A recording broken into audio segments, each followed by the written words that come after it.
warahmatullahi wabarakatuh. Selamat pagi dan salam sejahtera buat kita semuanya. Perkenalkan, nama saya Supriyono. Saya dosen tetap di program studi Diploma 3 Akuntansi Politeknik Saunggaya Aji Purworejo. Pada kesempatan kali ini saya akan menjelaskan deskripsi dari mata kuliah yang saya ampu. Salah satunya adalah mata kuliah Akuntansi Keuangan Menengah 1. Akuntansi Keuangan Menengah 1 mempunyai bobot 3 SKS. Disampaikan di semester 3. Saya mengajar 2 kelas di semester 3 tahun ini. Di kelas pagi atau kelas reguler ada 25 mahasiswa, dan di kelas sore ada 11 mahasiswa.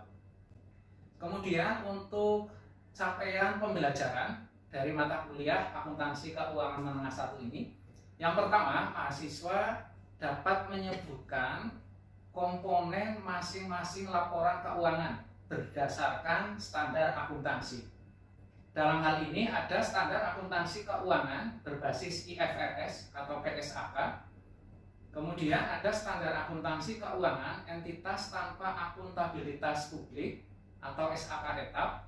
Kemudian ada standar akuntansi keuangan entitas mikro, kecil, dan menengah atau SAK MKM. Kemudian ada standar akuntansi pemerintah atau SAP, dan ada standar akuntansi syariah.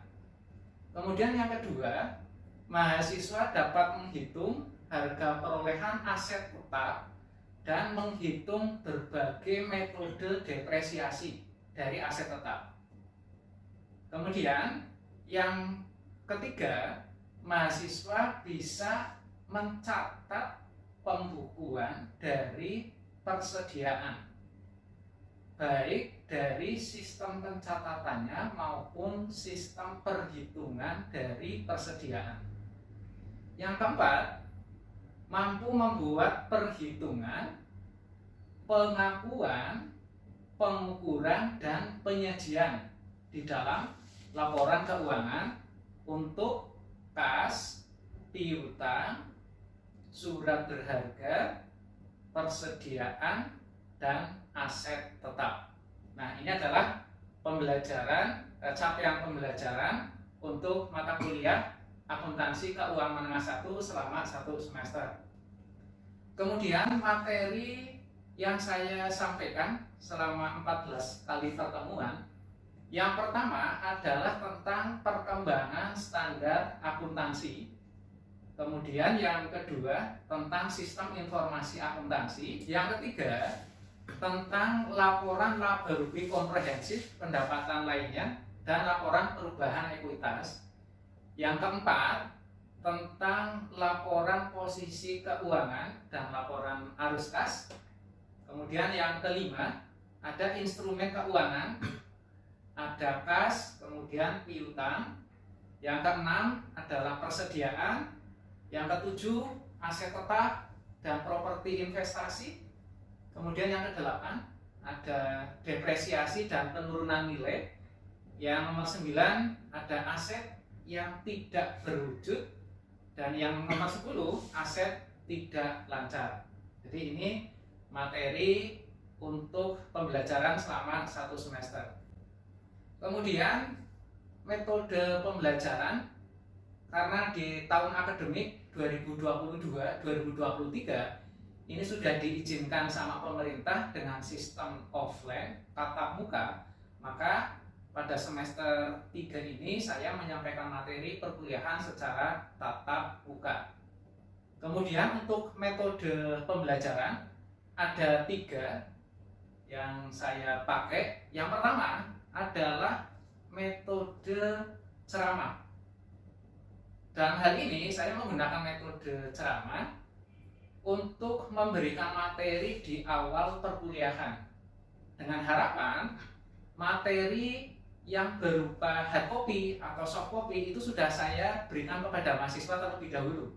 Nah, ketika saya menyampaikan dengan metode ceramah, saya punya harapan bahwa mahasiswa itu setelah membaca saya review, ya, sehingga akan lebih mudah diterima. Kemudian yang kedua, saya melakukan metode pembelajaran dengan diskusi.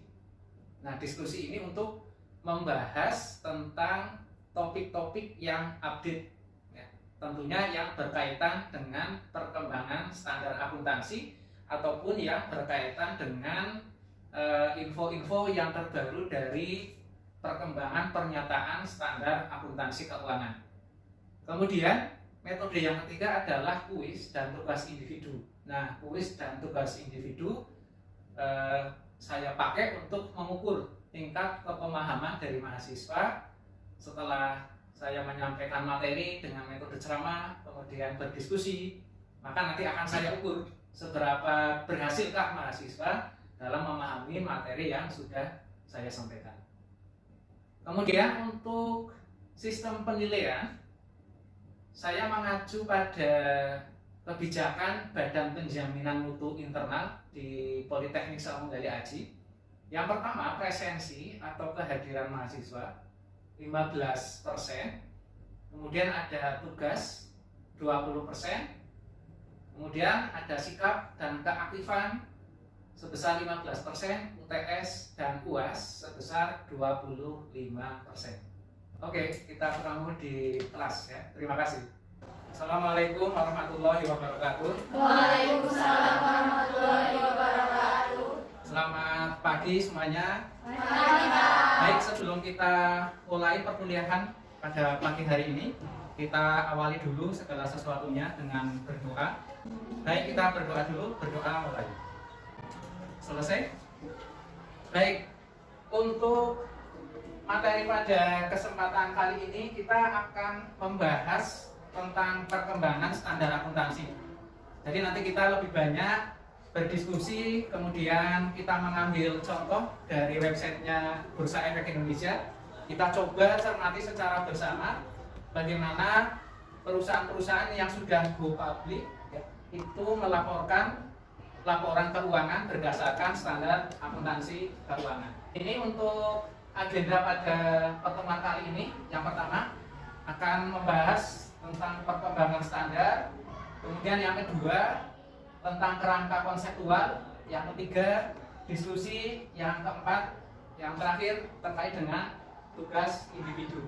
Jadi nanti di akhir perkuliahan saya akan memberikan tugas kepada saudara. Silakan nanti dikumpulkan untuk pertemuan di minggu berikutnya. Untuk capaian pembelajaran di pertemuan pagi hari ini, yang pertama setelah saudara belajar bersama, berdiskusi bersama tentang perkembangan standar akuntansi, dengan harapan capaian pembelajarannya, nomor satu, kita bisa memahami, kita bisa menyebutkan perkembangan standar akuntansi ya, ada berapa nanti kita sebutkan satu persatu. Yang kedua, kita bisa menganalisis laporan keuangan dari contoh-contoh yang akan kita diskusikan nanti di sesi kedua. Apakah itu laporan keuangan dibuat berdasarkan standar akuntansi keuangan, IFRS, ataukah SAK MKM, ataukah SAK ETAP, ataukah standar akuntansi pemerintah, atau SAK syariah. Nah, ini harapannya nanti setelah kita bisa memahami, mempraktekkan, ya, kemudian kita bisa menyebutkan satu persatu dari capaian pembelajaran tema pada pagi hari ini. Nah, baik, sebelumnya di pertemuan kemarin saya sudah menyampaikan terkait dengan laporan keuangan, tapi yang sifatnya masih general. Nah, pada pertemuan kali ini kita akan membahas secara lebih spesifik terkait dengan laporan keuangan yang menggunakan standar akuntansi. Jadi tentunya harapannya nanti akan saudara bisa praktekkan yang mendekati pada saat nanti saudara membuat laporan praktek kerja lapangan, kemudian di laporan penyusunan tugas akhir, dan tentunya yang goalnya, closingnya adalah di mana saudara suatu saat akan bekerja. Ya, mungkin di perusahaan-perusahaan manufaktur, perusahaan dagang, perusahaan jasa atau yang lainnya. Sekali lagi terkait dengan penyusunan laporan keuangan harus sesuai dengan regulasi yang ada. Nah, ini adalah perkembangan terakhir terkait dengan standar akuntansi keuangan. Yang pertama, ada pernyataan standar akuntansi keuangan atau PSAK. Ini sudah konvergen dengan IFRS, International Financial Reporting Standard. Ini yang sudah disahkan oleh Ikatan Akuntan Indonesia. Kemudian standar yang kedua adalah standar akuntansi keuangan entitas tanpa akuntabilitas publik, ya, atau yang disingkat dengan SAK ETA. Nah, kemudian ada standar akuntansi entitas mikro kecil dan menengah atau SAK MKM. Kemudian ada standar akuntansi syariah, ada SAK syariah. Kemudian ada standar akuntansi pemerintah atau SAP berdasarkan PP Peraturan Pemerintah Nomor 71 Tahun 2010. Nah, ini ada 5 pilar standar akuntansi keuangan yang ada di Indonesia. Jadi kalau suatu saat nanti saudara membuat laporan PKN, misalkan PKN-nya ada di instansi pemerintah, kalau saudara mengambil tema laporan keuangan, maka pakailah standar akuntansi pemerintah. Ya. Kalau saudara suatu saat PA-nya nanti terkait dengan UMKM, misal saudara mau membuat laporan keuangan CV tongkat pembangunan misalkan, nah, berarti acuannya adalah standar akuntansi entitas mikro kecil dan menengah. Jadi ini 5 pilar terkait dengan standar akuntansi keuangan di Indonesia. Nah, baik. Yang pertama ada dengan SAK ETA, entitas tanpa akuntabilitas publik. Artinya di sini, ya, akuntabilitas publik itu berarti masyarakat halayak gitu ya, masyarakat umum gitu ya. Kemudian akuntabilitas ini adalah bentuk pertanggungjawaban, akuntabel itu ya. Jadi laporan keuangan yang diperuntukkan oleh masyarakat secara umum, yang dipertanggungjawabkan oleh masyarakat secara umum. Nah, ini secara singkat tentang SAK ETA. Ada PSAK yang disederhanakan sebagai alternatif, ya. Kemudian ada pengakuan atau recognition, ada pengukuran, measurement, kemudian ada pengungkapan, disclosure, ada penyederhanaan yang merupakan standar yang berdiri sendiri secara keseluruhan. Oke, baik. Sekarang ada tidak yang mau memberikan contoh perusahaan yang menggunakan standar akuntansi keuangan, ya, ETA. Contohnya apa? Perusahaan apa misal? Jasa. Perusahaan jasa. Nama perusahaannya apa misal? Perusahaan di luar sektor jasa juga bisa ya. Contoh nama perusahaannya apa? Zoom? Apa Zoom? Contoh nama perusahaannya? Ya, namanya apa? Nama contohnya? Bahtera Mandiri. Oke. Perusahaan dagang Bahtera Mandiri. Ada lagi?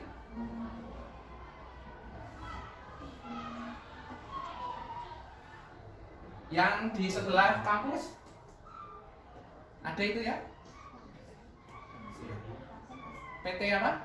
PT Indotama. Ya, PT Indotama itu juga menggunakan standar akuntansi keuangan ETA. PT Jarum, nah itu juga menggunakan standar akuntansi ETA. Ya. Jadi kepemilikannya, sahamnya itu masih terbatas, tidak diperjualbelikan secara umum. Ini kata kunci dari SAK ETA. Oke. Ini manfaatnya. Nah, ini laporan keuangan berdasarkan standar akuntansi keuangan ETA, SAK ETA. Ada 5 laporan keuangan. Yang pertama adalah laporan laba rugi, kemudian ada neraca, ada perubahan ekuitas, laporan arus kas. Secara khusus di sini menitik beratkan dengan metode tidak langsung. Ada catatan atas laporan keuangan. Ini laporan keuangan berdasarkan SAK ETA. Baik, saya refresh materi di semester sebelumnya, barangkali di pengantar akuntansi ya. Ada namanya laporan laba rugi. Husna, coba Hus, apa isi dari laporan laba rugi apa? Hasil penjualan selama bulan yang bersangkutan itu kayak hasil isi yang diterima selama bulan yang bersangkutan. Oke, berarti apa? Satu, laba rugi isinya satu ada Pendapatan, terus ada harga pokok penjualan, terus ada beban. Ya, ini isi dari laporan laba rugi. Yang kedua, neraca. Siapa? Kak Yaya, apa isinya ya? Neraca. Secara garis besar isinya apa neraca?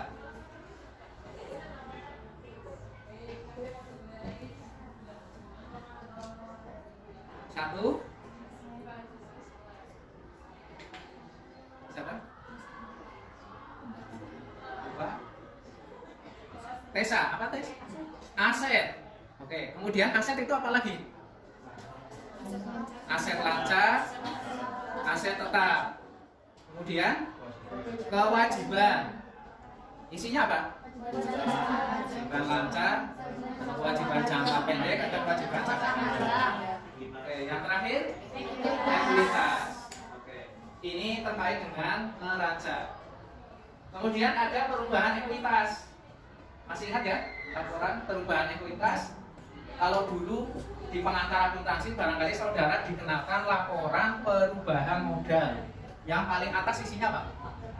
Modal awal ditambah laba.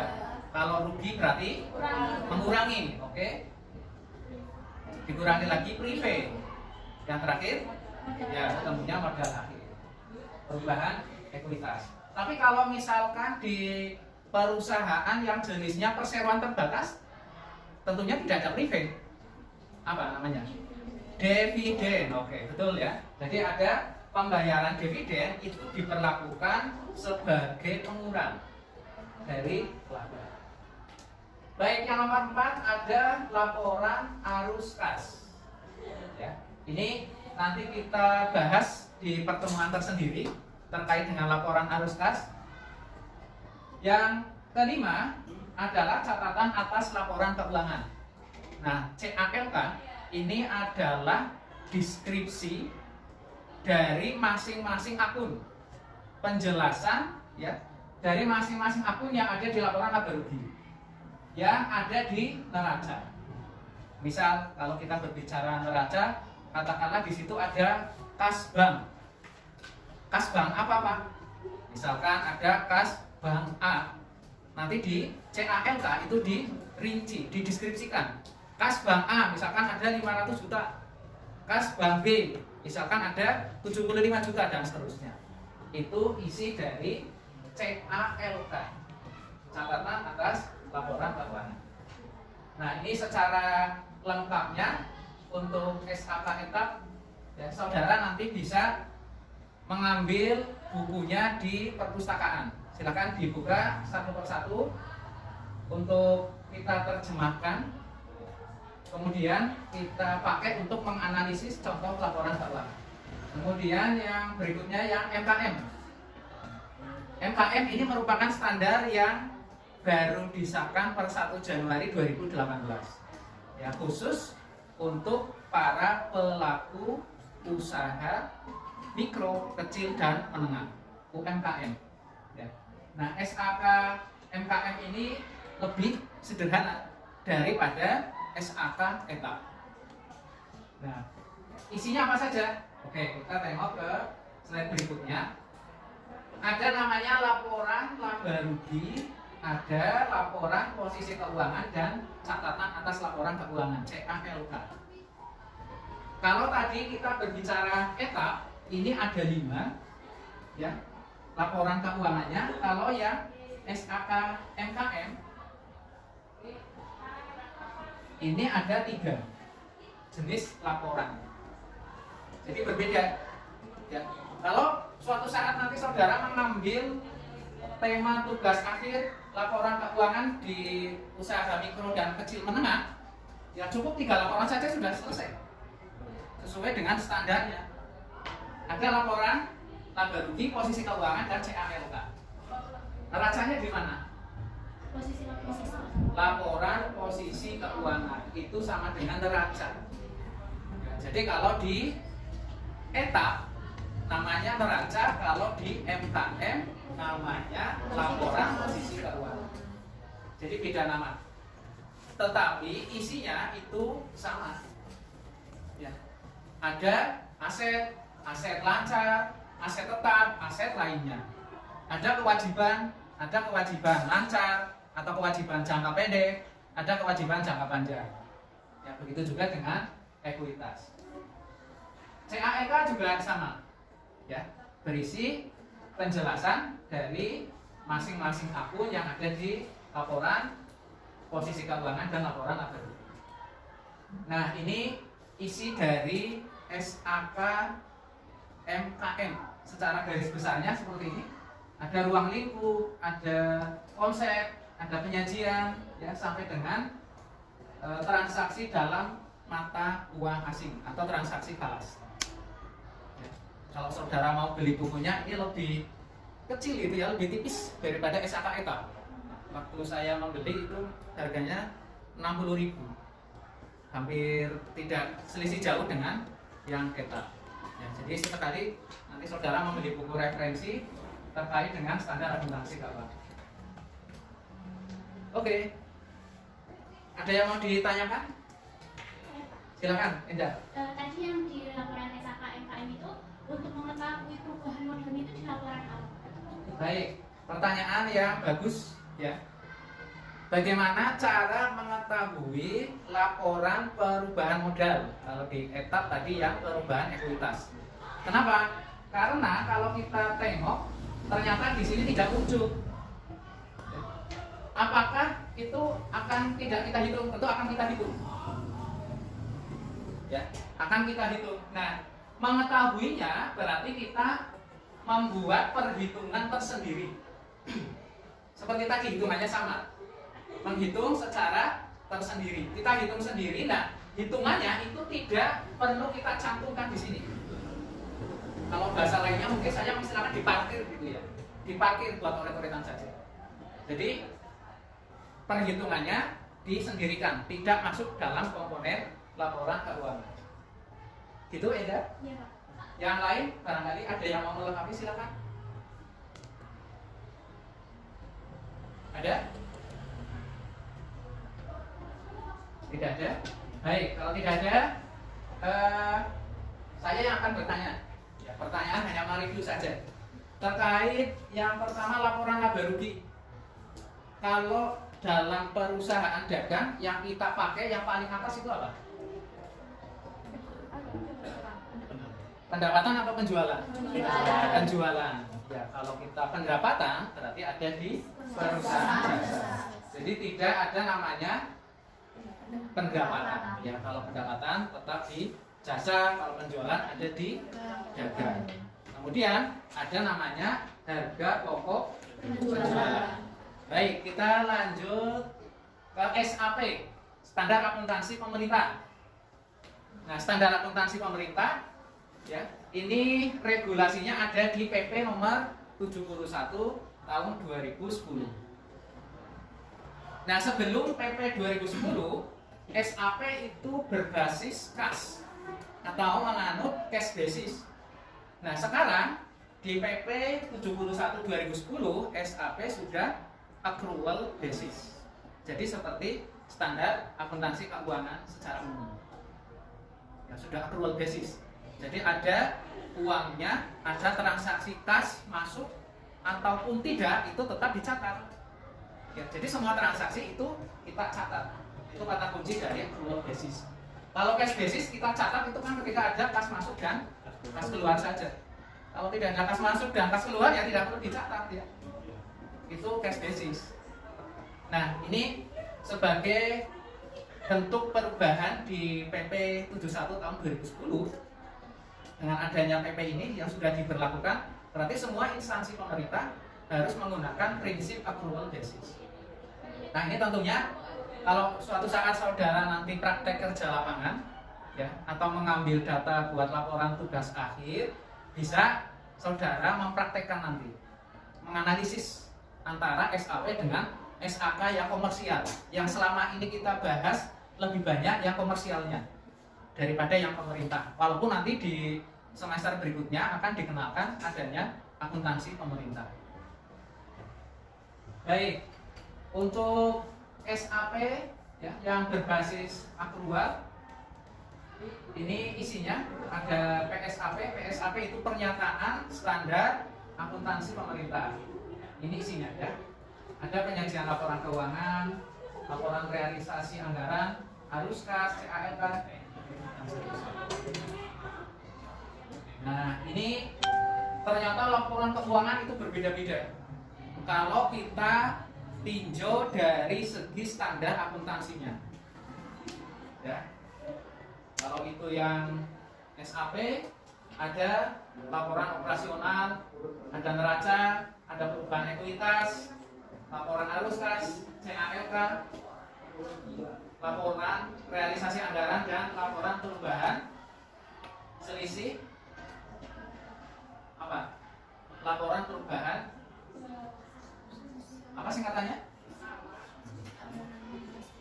Selisih anggaran lebih ya. Selisih anggaran lebih. Jadi kalau misalkan ada anggaran lebih yang belum direalisasikan, itu nanti pakainya kemana? Gitu ya. Ini tentang standar akuntansi pemerintah. Kemudian yang berikutnya adalah IFRS. Ya, yang IFRS ini saya sudah menyiapkan satu contoh. Nah, ini contoh penggunaan ya, SAK IFRS yang ada di PT Java Confit Indonesia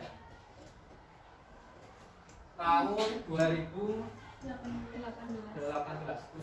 kalau laporannya. Kita diskusi bareng-bareng untuk contoh ini. Kalau selama ini saudara lebih familiar terkait dengan standar akuntansi MKM, standar akuntansi ETA gitu ya. Kalau contoh-contoh soal kan lebih banyak acuannya dua itu. Nah, di mata kuliah akuntansi keuangan menengah kita akan membahas yang IFRS. Lebih banyak acuannya di sini. Oke, yang pertama itu judulnya adalah laporan posisi keuangan. Bukan neraca lagi. Kemudian di laporan posisi keuangan nanti ada laporan laba rugi komprehensif dan pendapatan lainnya, atau laporan laba rugi kalau kita berbicara di SAK ETA atau SAK MKM. Ini laporan laba rugi. Kemudian ada laporan perubahan ekuitas. Nah, yang terakhir adalah cash flow, laporan arus kas. Nah, yang terakhir adalah catatan atas laporan keuangan. Untuk tugas minggu depan ya, saya memberikan tugas untuk menyebutkan laporan keuangan berdasarkan standar akuntansi dengan contoh perusahaannya. Dikumpulkan minggu depan, ditulis tangan ya. Ya, Pak. Oke. Baik, kalau tidak ada pertanyaan untuk pertemuan pada pagi hari ini kita tutup, kita akhiri dengan doa. Mudah-mudahan ilmu yang kita peroleh pagi hari ini menjadi ilmu yang bermanfaat bagi kita semuanya. Berdoa mulai. Selesai. Terima kasih. Assalamualaikum warahmatullahi wabarakatuh. Waalaikumsalam warahmatullahi wabarakatuh. Terima kasih.